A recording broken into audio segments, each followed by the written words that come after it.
Bonjour, bonsoir à tous et bienvenue dans cette nouvelle vidéo qui a parlé de cette nouvelle matière, explication des comportements et jugement des personnes. Alors ce cours sera divisé en deux parties. La première, qui va durer 6 séances, parlera de l'attribution causale. Commençons tout de suite. L'attribution causale est un processus qui se produit quotidiennement pour tout individu. Il s'agit simplement d'essayer de comprendre ou d'expliquer un événement dont l'individu a été témoin. Il peut s'agir d'un événement externe, pourquoi l'équipe de France a perdu contre l'Allemagne pendant l'Euro féminin de 2022, mais aussi lié à soi, ou interne. Pourquoi je n'ai pas obtenu le permis de conduire. On s'intéresse dans ce cours à savoir comment ces explications sont produites. On commence tout de suite avec les travaux de Heider. Heider est un théoricien s'intéressant initialement à la compréhension d'un individu sur les différentes relations interpersonnelles qu'il pouvait observer. Inspiré par la théorie du Gestalt, il suggère que nos représentations mentales structurent sous des formes les relations interpersonnelles que nous observons. Une forme donnerait soit un état cognitif équilibré, soit un état cognitif déséquilibré. Donc là, on va parler de la théorie de l'équilibre cognitif, toujours de Heider en 1958. Dans cette théorie, l'individu essaye de posséder une représentation du monde cohérente, stable, organisée et prévisible.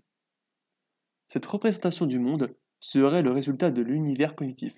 Celui-ci contiendrait l'ensemble des connaissances que l'individu possède sur le monde, autrui et soi. Il contiendrait aussi les connaissances sur les rapports entre deux objets. Alors attention, ces connaissances que l'individu pense avoir peuvent être en réalité fausses.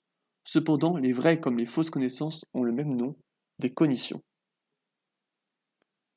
Prenons l'exemple d'une mamie qui fait du skate. L'univers cognitif nous renvoie nos connaissances sur ce qu'est une mamie, ainsi de ce qu'est du skate. À partir de ces informations globales données, une intuition va apparaître.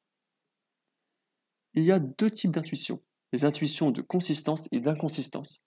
Il s'agit simplement de poser un constat spontané et sans réflexion apparente, qui pose si les deux cognitions prises sont compatibles ou non.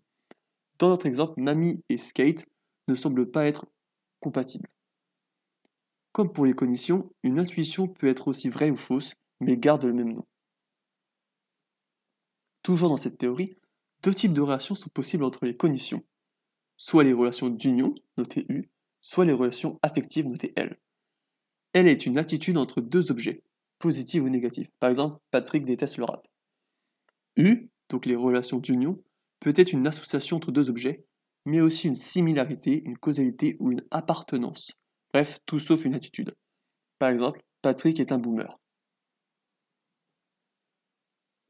L'univers cognitif est équilibré si la relation entre deux objets reste la même. Exemple, il aime la nature, donc P pour la personne, O pour la nature, et le petit L pour dire que c'est bien une relation affective. Il a acheté une résidence secondaire près de la forêt d'Orient, et ben là ça correspond au sens où ça montre toujours que la personne aime la nature. Il prépare souvent la fête, donc P union O, au sens où la personne aime la fête. Non, prépare souvent. Là, c'est pas une question affective, là, c'est vraiment une question d'association. Donc, la personne est associée à la fête. Et après une autre phrase, il se couche tous les soirs à 22h. Bah là, c'est pas associé à la fête, au sens où si tu fais la fête, il y a peu de chances que tu te couches à cette heure-là.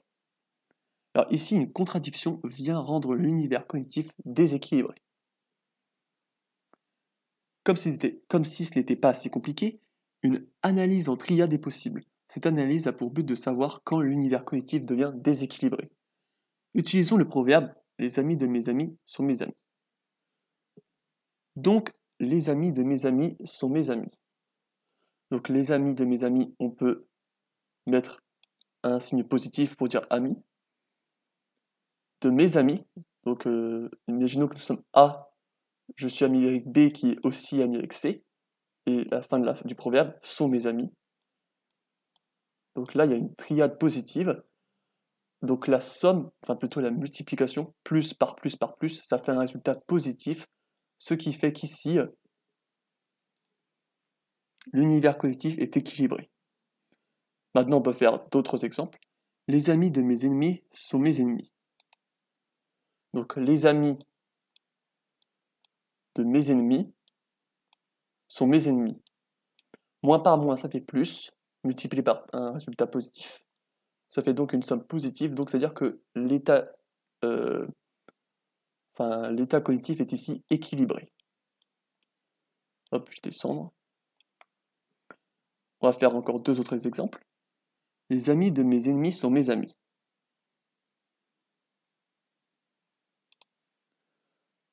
Donc les amis de mes ennemis sont mes amis. Là, on a un résultat négatif. On a un seul moins, donc plus par plus, c'est toujours positif. Multiplié par un résultat négatif, ça fait juste moins. Sinon, vous avez qu'à imaginer que c'est 1 et moins 1. Vous faites 1 fois 1 fois moins 1. Le résultat, ça fait moins 1. Donc ici, il y a un état cognitif déséquilibré. On peut faire un tout dernier exemple. Les amis de mes amis sont mes ennemis. Donc les amis de mes amis sont mes ennemis. Là, pareil, 1 fois 1 fois moins 1, ça fait moins 1. Ce qui signifie que là, on a l'état cognitif déséquilibré. Ici, je n'ai fait que 4 triades, mais au final, il en existe 8 possibles. En cas de déséquilibre, l'individu va essayer d'agir sur son environnement ou bien de faire une réorganisation cognitive, le but étant de revenir à un état d'équilibre. En reprenant l'exemple de la mamie qui fait du skate, l'individu peut agir en incitant la mamie à ne plus faire de skate. Il peut aussi opérer une réorganisation cognitive en se disant que finalement, le skate est accessible à tout âge. Alors si et seulement si l'individu n'arrive pas à faire un de ces deux processus d'équilibration, alors il tendra vers un processus d'attribution causale. Ce processus est défini comme une activité pré-scientifique, c'est-à-dire que l'individu essaye d'être rationnel, mais n'a pas le moindre outil pour l'être. Ce processus sert à donner des causes souvent abstraites à un événement concret. Pour notre exemple, l'individu peut se dire que si la mamie pratique du skate, c'est uniquement parce qu'elle est en excellente santé. De cette façon, un rééquilibre s'opère en donnant une cause généralisable à d'autres futurs comportements. Par exemple, si la mamie fait aussi du jogging tous les jours, on pourra sortir la même cause abstraite, c'est parce qu'elle est en excellente santé. Donc il y a deux types de causes. On a les causes externes et internes. Les causes internes cherchent à donner une cause à l'auteur de l'événement, alors que les causes externes cherchent à donner une cause à la situation précise où s'est déroulé l'événement. Alors suite aux travaux de Heider, un premier modèle sur l'attribution causale a été créé au cours du temps. L'attribution de causalité interne provoquerait une attribution d'intentionnalité, donc on se demande si la personne avait bel et bien l'intention de faire ce comportement, puis une attribution de raison, au sens où si euh, elle a voulu faire ce comportement, pour quelle raison elle a voulu faire ça. Maintenant, on va quitter Heider, on va passer à une nouvelle théorie. C'est la deuxième partie de ce petit cours magistral. Théorie des inférences correspondantes faite par Jones et Davis en 1965. Dans cette théorie, les chercheurs ont essayé d'expliquer quels processus permettent à un individu de donner une attribution causale interne. L'individu observe les conséquences d'un comportement avant d'imaginer les conséquences d'autres comportements qui auraient été possiblement faits. Il finit par tirer des spécificités des conséquences du comportement choisi. Alors, on va prendre un exemple un peu différent du cours, pour éviter que je fasse du plagiat, quoi. Donc, imaginons qu'on a une dame qui peut aller dans trois magasins différents. On a le premier qui vend des bonbons, des journaux et de la papeterie. Le deuxième vend du tabac, des journaux et de la papeterie. Et le troisième vend du pain, des journaux et de la papeterie. Donc on a ici en vert la spécificité de chaque lieu. Donc imaginons que on ne sait pas ce que la dame veut y acheter et qu'elle choisisse le lieu numéro 3.